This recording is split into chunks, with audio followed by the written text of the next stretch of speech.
morning students. We have been learning grammar topic active voice and passive voice. Generally આપણે ઇંગ્લિશમાં મોટે ભાગે active વોઇસનો જ ઉપયોગ કરીએ છીએ, પરંતુ ઘણીવાર કર્મનું પ્રાધાન્ય હોય, કર્મને વધારે ઇમ્પોર્ટન્સ આપવાનું હોય ત્યારે પેસિવ વોઇસ વાપરવી અનિવાર્ય બને છે. ફોર એક્ઝામ્પલ, આપણે એક્ઝામ્પલ પર ઘણા બધા જોયા હતા. For example, my mobile phone has been stolen. અહીંયા કર્તા છે, કર્તા કોણ છે એ બતાવવાની જરૂર નથી, કે પછી હુ ઇઝ ધ ડુઅર એ આપણને ખ્યાલ નથી. તો આપણે એમ કહેવાને બદલે કે somebody has stolen my mobile phone, એના બદલે આપણે શું કહીશું કે my mobile phone has been stolen. Permission was granted. Permission was granted. તો અહીંયા પેસિવ રચના, અહીંયા કર્મનું પ્રાધાન્ય છે, જે ડુઅર છે એ ઇમ્પોર્ટન્ટ નથી. તો ઘણીવાર પેસિવ રૂપ કે વાપરવું અનિવાર્ય બને છે. નાવ તમે એક્ટિવમાંથી સેન્ટેન્સને જ્યારે પેસિવમાં ફેરવશો તો કઈ કઈ બાબતોનું ધ્યાન રાખવાનું છે? પહેલાં તો તમારે સેન્ટેન્સને આઈડેન્ટિફાઈ કરવાનું છે કે સેન્ટેન્સ એક્ટિવ છે કે પેસિવ. તો તમે આઈડેન્ટિફાઈ કેવી રીતે કરશો? જો સેન્ટેન્સનો કર્તા, જે સેન્ટેન્સમાં સબ્જેક્ટ આપેલ છે એ સબ્જેક્ટ, એમાં જે મેઇન વર્બ છે, ફાઇનાઇટ વર્બ છે, તો સેન્ટેન્સનો સબ્જેક્ટ છે એ ફાઇનાઇટ વર્બ દ્વારા જે ક્રિયા બતાવવામાં આવી છે એ ક્રિયા કરનાર છે, તો સેન્ટેન્સ એક્ટિવ. અને જો સેન્ટેન્સનો સબ્જેક્ટ કર્તા ફાઇનાઇટ વર્બ દ્વારા જે ક્રિયા દર્શાવવામાં આવી છે એ ક્રિયા કરનાર નથી, તો સેન્ટેન્સ પેસિવ. તો આ પ્રમાણે આપણે કોઈ વાક્ય એક્ટિવ વોઇસનું છે કે પેસિવ વોઇસનું એ નક્કી કરશું. તમારે એક્ઝામમાં એક્ટિવ વોઇસનો પેરેગ્રાફ આવશે 3 કે 4 સેન્ટેન્સીસનો, અને તમારે તેને પેસિવમાં ફેરવવાનું છે. તો તમે કઈ બાબતો ધ્યાનમાં લેશો?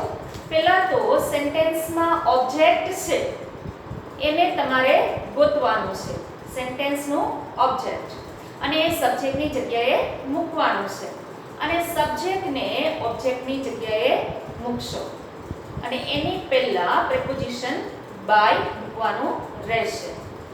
ત્યારબાદ સેન્ટેન્સ કયા કાળનું છે એ નક્કી કરી લો, અને જે કાળનું સેન્ટેન્સ છે એ પ્રમાણે એ સેન્ટેન્સ જે કાળનું સેન્ટેન્સ છે એ કાળનું જે ક્રિયાપદ છે એની પેસિવ રચના તમે મૂકો.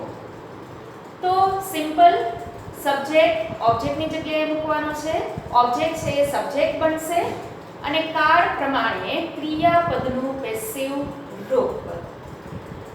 નાઉ દરેક કાળ એના એક્ટિવ અને પેસિવ રૂપ હવે આપણે સમજીએ, કારણ કે એ પેસિવ માટે જરૂરી છે, એ સમજવું જરૂરી છે.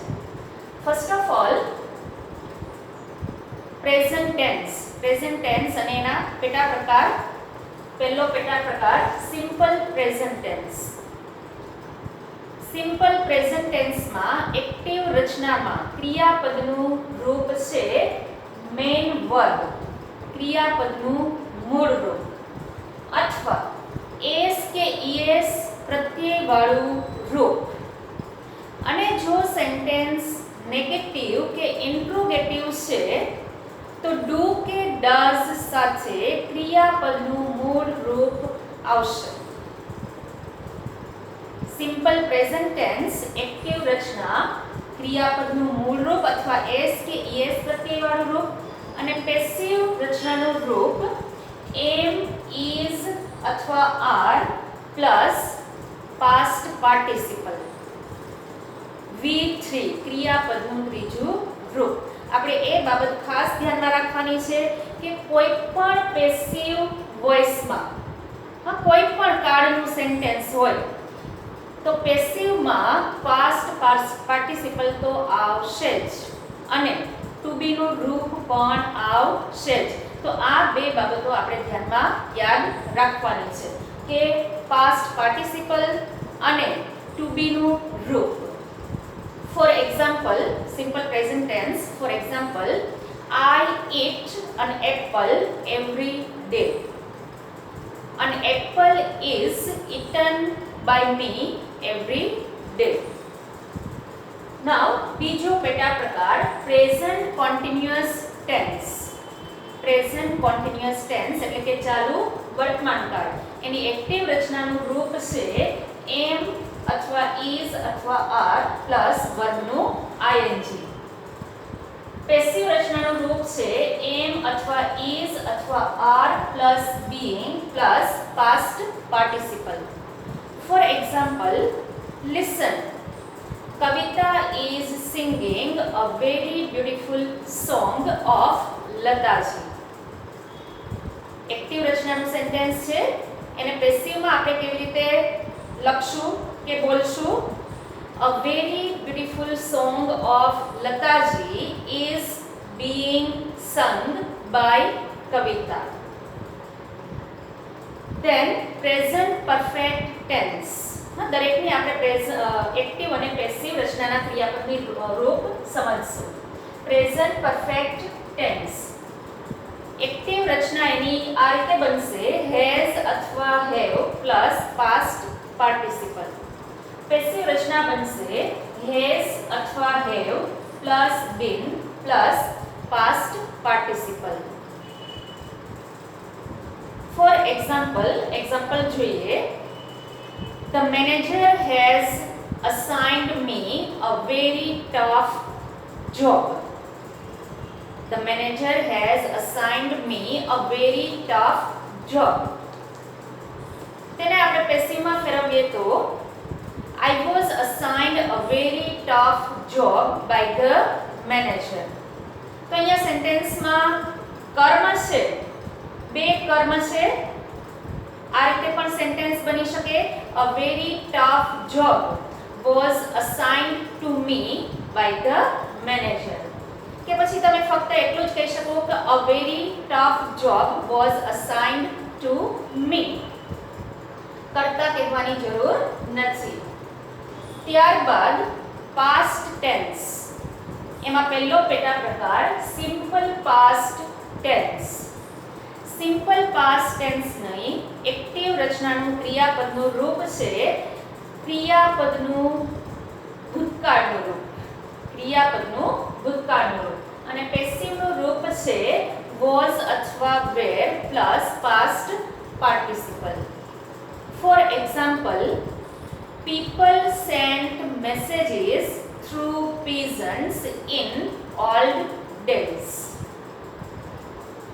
પેસિવ રચના આ રીતે બનશે messages were sent by the people through pigeons in old days. Then બીજો પેટા પ્રકાર past continuous tense જેની એક્ટિવ રચના છે was અથવા were પ્લસ વર્બનું ing અને પેસિવ રચના છે was અથવા were plus being plus past participle. તો આપણે દરેકમાં જોશું કે પેસિવ રચના હશે એમાં past participle આવશે જ અને to be નું રૂપ આવશે જ. For example, they were taking their meal when I went there. They were taking their meal. Passive રચના આ રીતે બનશે the meal was taken by them when I went there. ત્યારબાદ past perfect tense જેની active રચના છે had plus past participle અને passive રચના છે had plus been plus past participle. For example, I had studied math before I went on tour.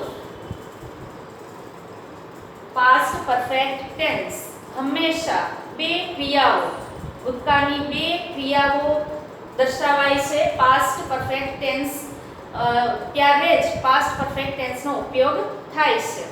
જે પહેલા ક્રિયા થઈ છે પાસ્ટ પરફેક્ટ ટેન્સમાં આવશે અને જે બીજી ક્રિયા થઈ છે ભૂતકાળમાં એ સિમ્પલ પાસ્ટ ટેન્સમાં આવશે. તો અહીંયા sentence I went on tour એ પછીની ક્રિયા છે અને તેની પહેલાની ક્રિયા છે કે મેં એ પહેલા નકશાનો અભ્યાસ કર્યો. I had studied map before I went on tour. પેસિવમાં આ રીતે બનશે The map had been studied by me before I went on a tour. Then future tense. Future tense માં પહેલા આપણે સિમ્પલ ફ્યુચર ટેન્સ જોઈએ. ફ્યુચર તેની active રચના છે શેલ અથવા વિલ પ્લસ ક્રિયાપદનું મૂળ રૂપ અને પેસિવ રચના છે શેલ અથવા will plus been plus past participle. For example, I shall make a project. I shall make a project. Passive રચના આ રીતે બનશે a project will be made by me. Then future perfect tense. Future perfect tense એની active રચના છે shall અથવા will plus have plus past participle. Passive રચના છે shall અથવા will plus have plus been plus past participle. For example,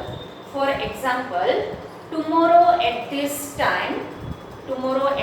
time I shall have completed my homework.